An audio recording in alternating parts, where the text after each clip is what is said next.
Imagine discovering that the life you've built over 16 years is based on a lie. What if everything you trusted and held dear was suddenly shattered by a single revelation? I'm a 43-year-old guy, and my wife, Lisa, is 40. We've been married for 16 years and have 2 kids, a spirited 14-year-old daughter and a lively 9-year-old son. Our marital journey had its ups and downs early on, but we pushed through those tough times, thinking we had emerged stronger. We were both pretty inexperienced when we got married, but we believed love was enough to overcome any challenge life threw at us. Looking back, that might have been just naive optimism. Lisa has been running a high-profile advertising agency for 3 years now, and I've been working as an engineer for the past 7. Both of our careers have been successful, providing our family with a comfortable lifestyle. We prided ourselves on being involved parents, making time for family adventures, and creating lasting memories despite our hectic schedules. I considered myself a decent dad and a devoted husband, even though I occasionally struggled to keep Lisa happy. The revelation that she was involved in a long-term affair blindsided me completely. Over the last couple of years, Lisa's attitude towards me turned cold. She would often belittle me, endlessly comparing me to her charming boss. Yes, that boss. She complained that he would have handled situations better than I did, and often highlighted how wonderfully he treated his wife. I felt perpetually inadequate. If I dared to ask what I could do to rekindle our romance, she'd scoff and say, "You should already know what to do without asking." Desperate for guidance, I scoured books and the internet. Someone else had to have the magic formula, right? Yet every attempt to please her seemed doomed to fail, met with either lukewarm gratitude or outright criticism. The woman I thought I knew was disappearing before my eyes, and I was at my wit's end, trying to salvage our connection. We were quite friendly with her boss and his wife. Our kids were friends, and our families frequently mingled at BBQs, park outings, and arcade days. It felt natural for me to confide in her boss about our marital struggles, considering him a good friend who often offered sage advice. Little did I know the depth of the betrayal that was unfolding. But let's get back to the fateful discovery. Lisa's recent behavior had been alarmingly dismissive, with her even suggesting that our marriage might be on the rocks unless I shaped up. This was a shock to me because, until then, I had believed our foundation was rock solid. One peculiar night, as laughter erupted from her side of the bed over some mysterious texts, my curiosity piqued. I leaned over slightly to catch a glimpse of her phone screen. Instantly, she snapped the phone away with a glare, barking, "What do you think you're doing?" Her aggressive tone took me by surprise, hinting at a deeper secrecy I hadn't anticipated. I told Lisa I just wanted to catch the joke too, and she snapped that it was none of my business before storming off to the bathroom. At that moment, deep down, I knew something was terribly wrong, like an affair was unfolding right under my nose. Yet, I had no concrete evidence. The next day I confronted her directly. A big mistake. She exploded, vehemently denying everything. She wouldn't let me near her phone, but my gut was screaming for the truth. That night, after a lot of tension, she finally handed over her phone, albeit reluctantly. I noticed immediately that most of her messages to certain contacts were wiped clean. Some chats were just fragments, making little sense, and others seemed oddly interrupted. I handed the phone back without a word. We didn't discuss it further until about a month later, when a buddy of mine helped me try to recover those deleted texts. By then, Lisa had switched to using a new phone primarily, barely touching the one she gave me. We managed to piece together enough to confirm my worst fear.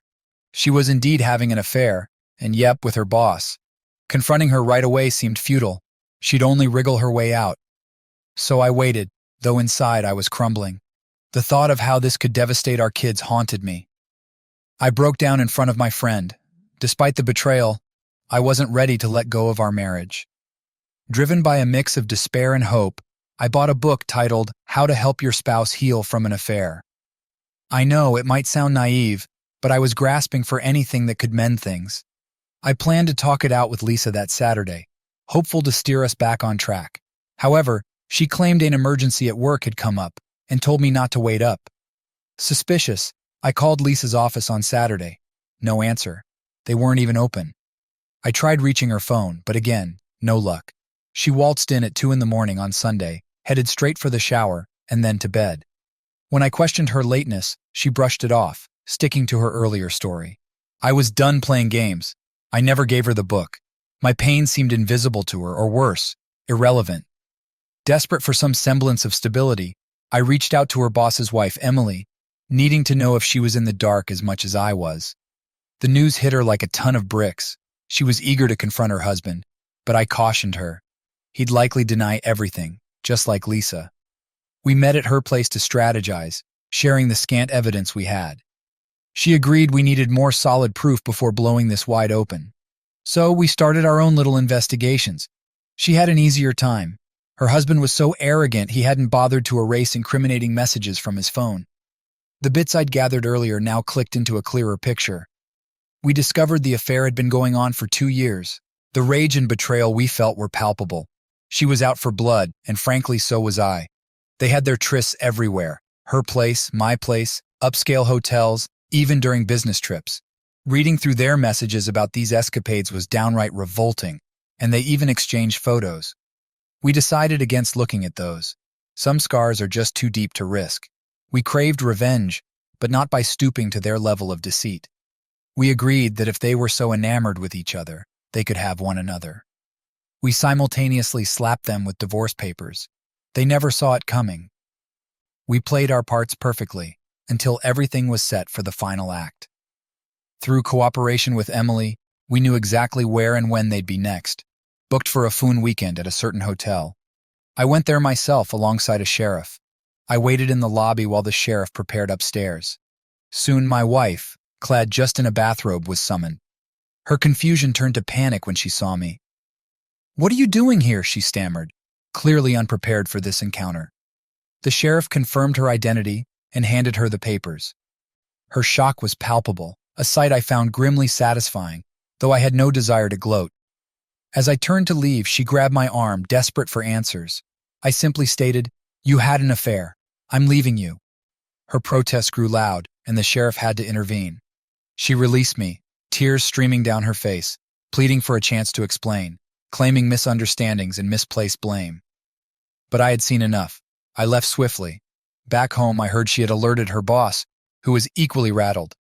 He too was served his papers by his wife. We made sure they had no time to strategize, hitting them as hard as they had blindsided us. My divorce is set to finalize in a few months. Hers might drag on a bit longer. Both are contesting the divorces, neither wanting to end their marriages. They claim it was just physical, nothing serious. Typical excuses of those caught in the act. They pleaded for forgiveness. Toon missed the mess they created. I confronted Lisa about her expectations from her reckless actions. She claimed she was just going with the flow, acting out of character. I called her foolish. Some friends and acquaintances have branded me harsh for not giving her another chance. My kids, who know the basics of what happened, wish we could stay together. Despite this, and the fact that we still share a home, my resolve is weakening. She's attending therapy, and has even started reading the book I initially bought to mend things, claiming profound remorse and readiness to do anything to make amends. All I've told her is she's just sorry she got caught. She once snapped, calling me bitter and unable to move past the negativity, though she apologized later. But I know deep down, that's how she truly sees me. Emily and I are still in touch, and Lisa despises that. She suspects that I might start a revenge affair, or that my refusal to reconsider our relationship stems from my interactions with Emily. She's pleaded with me to cut ties, just as she has with her boss. But I countered, telling her it's ludicrous to equate our situations. We did nothing wrong.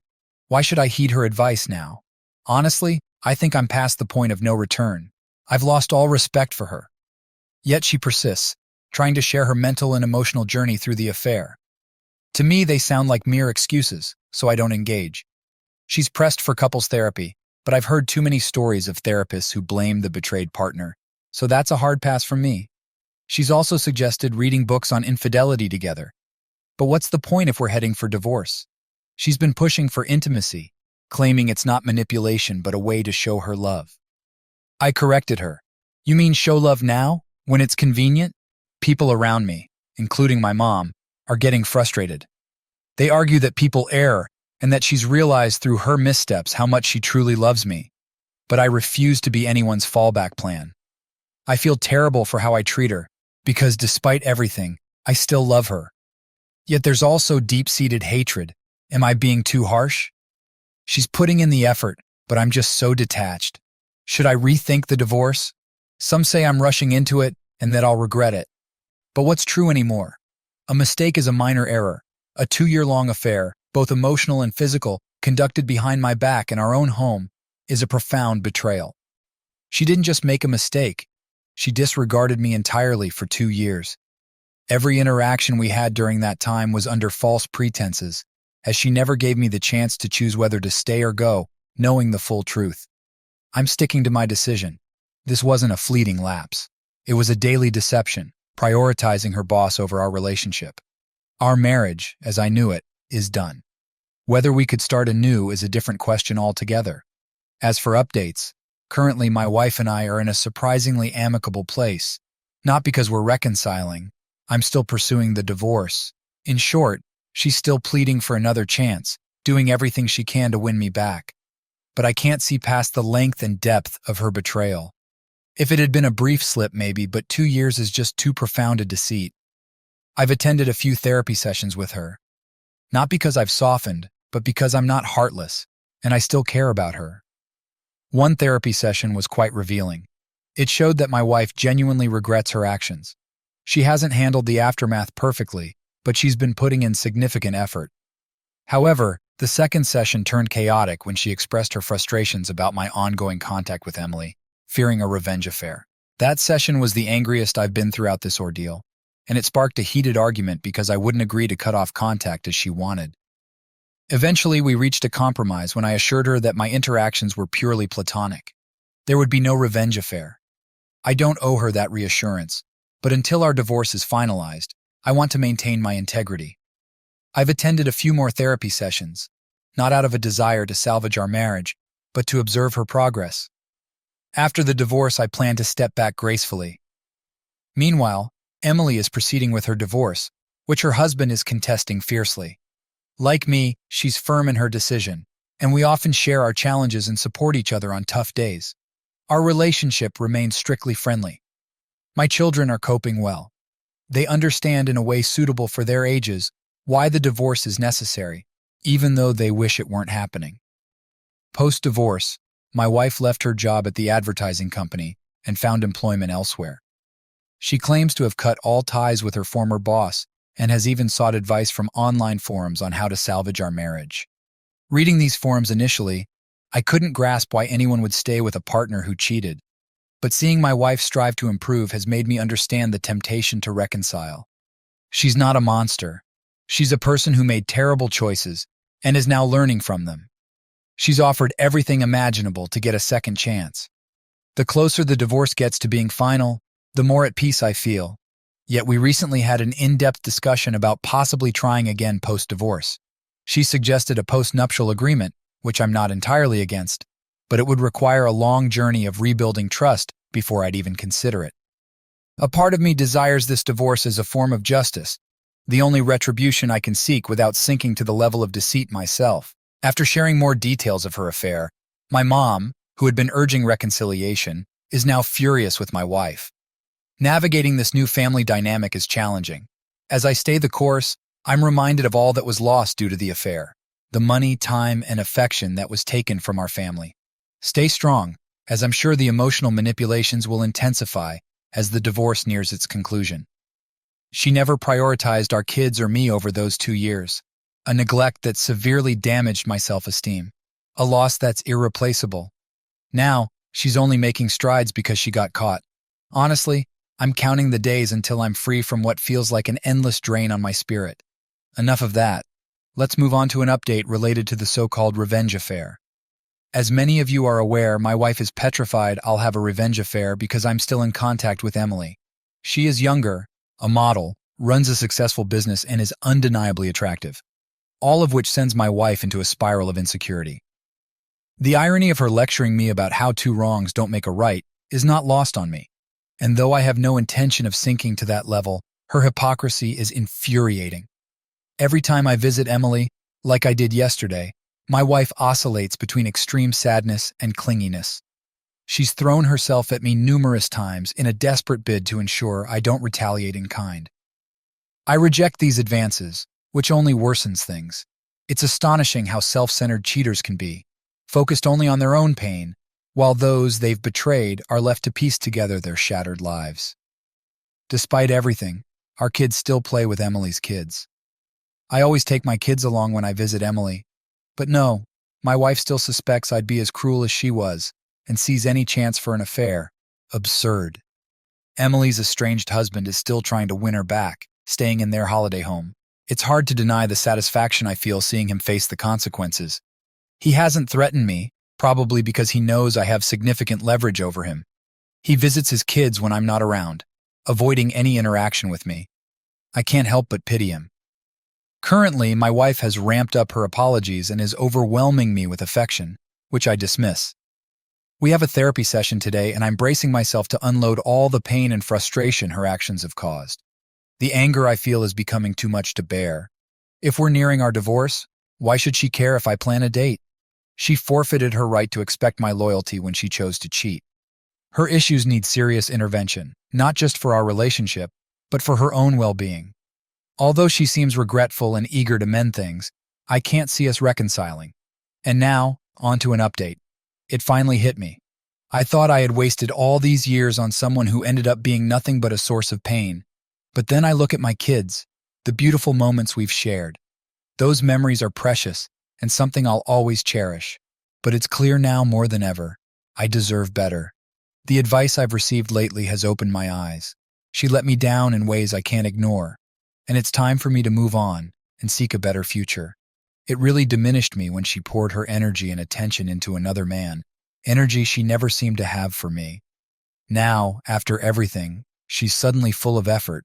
She's pouring that same energy into us, attempting to make me happy in ways she never cared to before.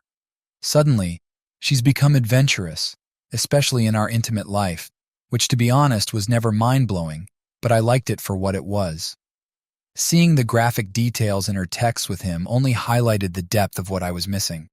Now, she's fervently trying to demonstrate how much she loves me, starkly contrasting her previous indifference, which was more than apparent.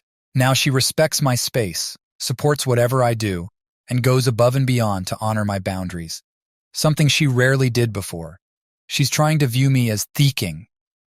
I always hoped to be in her eyes, but it feels too little, too late. She's now completely transparent with me about everything and brutally honest, even if it might upset me or embarrass herself. The consistent look of shame on her face is something new, and it's evident in every interaction. She deeply regrets the affair. The self-loathing and despair are written all over her face. It's distressing, and at times, I even find myself feeling guilty for her misery, but I believe this process is necessary for both of us. Why can't I view this change positively? Why can't I accept her current remorse? Some might argue that many couples have long-term affairs and emerge even stronger, but why should my decision be based on emotional hope rather than a mature, objective assessment? There's a lingering fear that someone else might reap the benefits of this improved version of her, while I face the uncertainty of starting anew with someone else. Why not fight for this relationship when everything might point to a potentially good future? These are the arguments and questions I've been wrestling with. However, my response remains steadfast. I cannot and will not accept disrespect. Initially, I might have been willing to overlook certain behaviors, but I've since awakened to the reality of the situation. This note is for those who've reached out to me privately, constantly inquiring about my situation. I'm planning to spend this Christmas with my entire family and then finalize my separation from my wife. I've decided to clear the fog of excuses that clouded my judgment and move on entirely from the idea of us. There will be no dating or second chances. We are conclusively over. My wife isn't the villain of this story, and I sincerely wish her happiness, but it's clear it cannot be with me. She has shown me who she is. Today, I reached out to Emily and invited her to dinner after the holidays as a gesture of thanks for her unwavering support during my lowest moments. She graciously accepted, and I'm looking forward to it.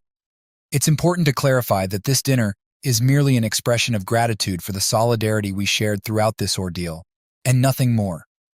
My emotions have been so tumultuous these past few years that the thought of another relationship never really crossed my mind. And yes, it's just dinner with Emily, nothing more, unless something naturally develops from there.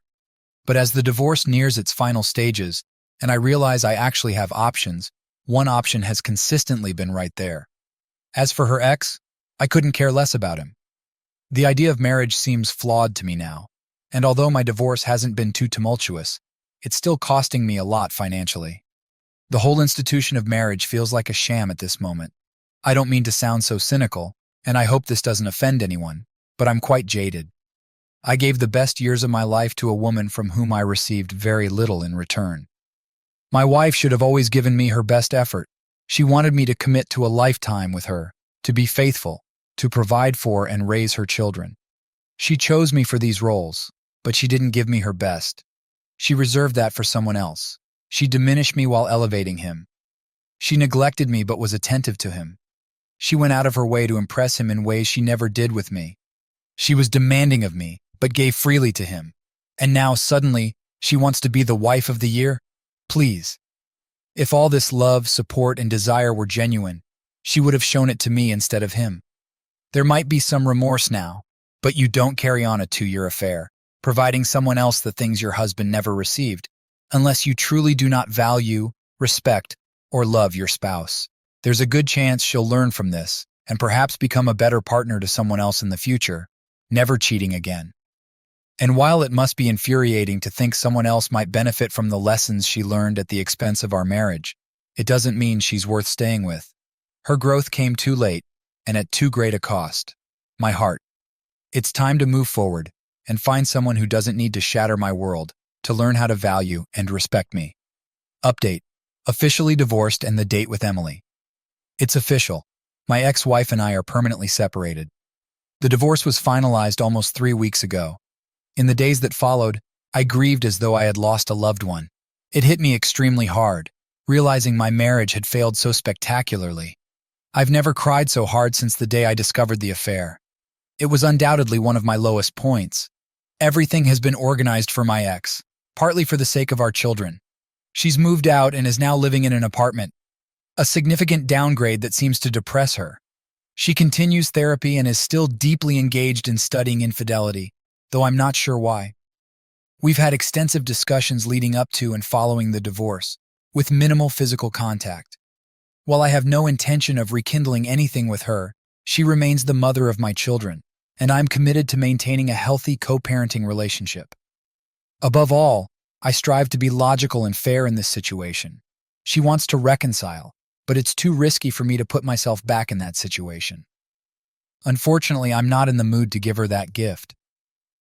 This past weekend, I went to dinner with Emily, initially with no intentions other than to enjoy each other's company and chat. However, things took a flirty turn, and I must admit I was reluctant to entertain the rapidly changing mood at first. Well, the night ended in a very passionate way. It was probably the most mind-blowing experience I've ever had. Emily is very much a giver, a stark contrast to my ex. I didn't plan for it to go that far, but we were both willing and things just happened.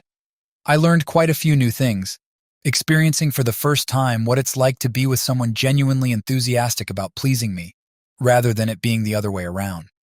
I don't think we'll take our relationship further, to be honest. I think the hormones and wine just got the best of us that night. She would like to, but I'm undecided.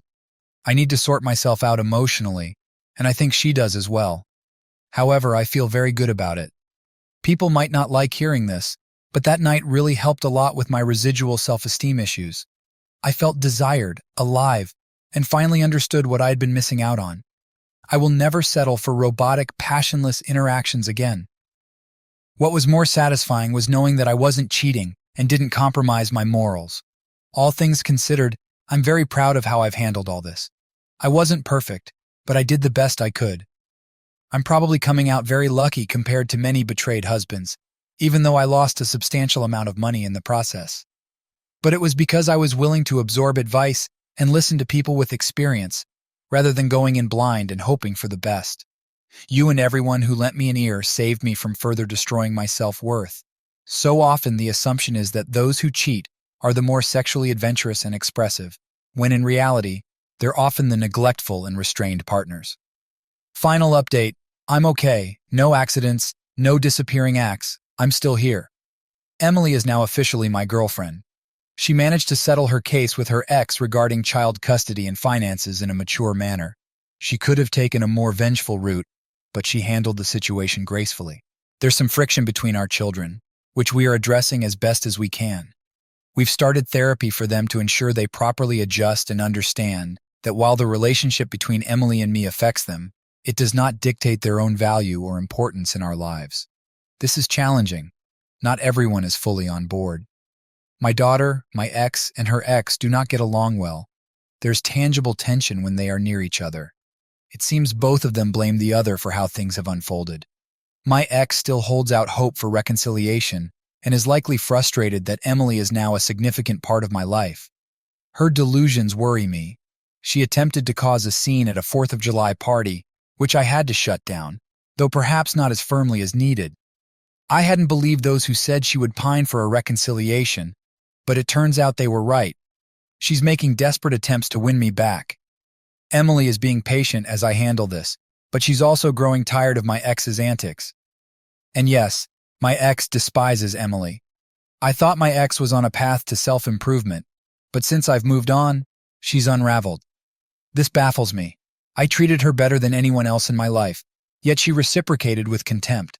But now that I've effectively moved on, she's bending over backward to regain my attention. I'm not sure if I should be angry or just dismissive. Respect yourself. Never ever accept disrespect from anyone, not even from those closest to you. Everyone deserves a healthy, fulfilling relationship. Never settle for scraps from your partner.